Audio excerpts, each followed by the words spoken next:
ஆண்டவராகிய இயேசு கிறிஸ்துவின் நாமத்தில் உங்கள் யாருக்கும் அன்பின் வாழ்த்துக்கள். ஜெப எழுப்புதல் லக்கினி ஊழியத்தின் மூலமாக உங்களை சந்திப்பதில் மிகுந்த மகிழ்ச்சி அடைகிறேன்.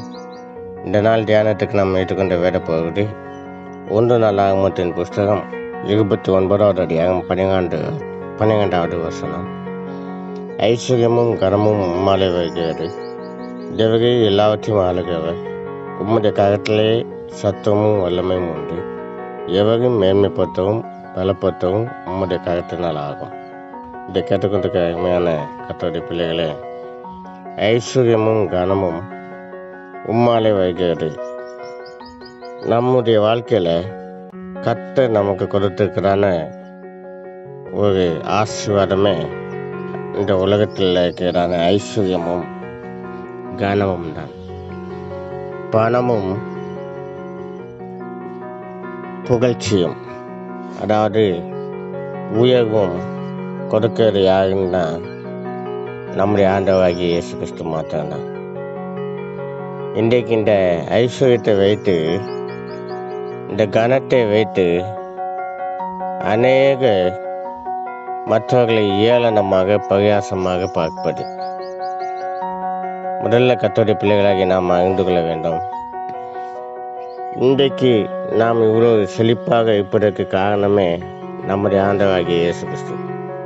அவர் சிலுவையிலே இரத்தம் சிந்தி நம்முடைய தத்துவத்தை அவர் தத்துவமாக வைத்து நாம் ஐஸ்வர்யவானாகும்படி அவர் தத்துவானார்.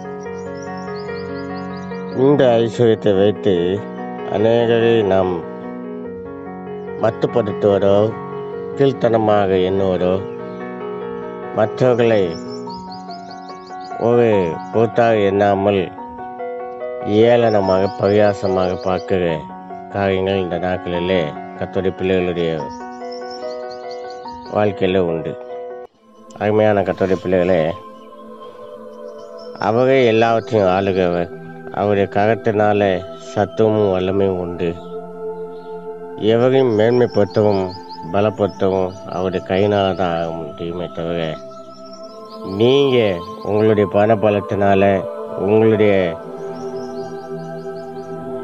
கனத்தினால, உங்களுடைய அதாவது பதவியினால மற்றவர்களை மேன்மைப்படுத்துவதற்கோ பலப்படுத்துவதற்கோ உங்களுக்கு அதிகாரம் கிடையாது. கர்த்தருடைய பிள்ளைகள் நல்லா கவனிக்கணும். இன்றைக்கி இந்த அதிகாரத்தை நீங்கள் ஏற்றுக்கொள்வதற்கு காரணம் என்னென்னா, பிசாசுக்குள்ளாக நீங்கள் இருக்கிறனால தான் இந்த அதிகாரத்தை நீங்கள் ஏற்றுக்கொள்ளுங்க. பிசாசு அவன் தன்னை மேன்மையாக எண்ணி தேவனுக்கு மேலாக ஏறுவேன் என்று சொன்னவன். கர்த்தருடைய பிள்ளைகளே, உங்களுடைய வாழ்க்கையில் அப்படி ஒரு மேட்டுமையான எண்ணங்கள் வறுமையானால் நீங்களும் அவனோடு சேர்ந்தவர்கள் தான். எவ்வளோதான் கர்த்தருடைய ஊழியத்தை செய்தாலும் சரி, எவ்வளோதான் கர்த்தருக்காக பிரியமாக இருந்தாலும் சரி, உங்களுடைய வாழ்க்கையில் இந்த கனமும் திமிர்வாதமும் திமிர்வாதமும் இருக்குமே ஆனால் நீங்கள் பிசாசு சார்ந்தவர்கள் தான்.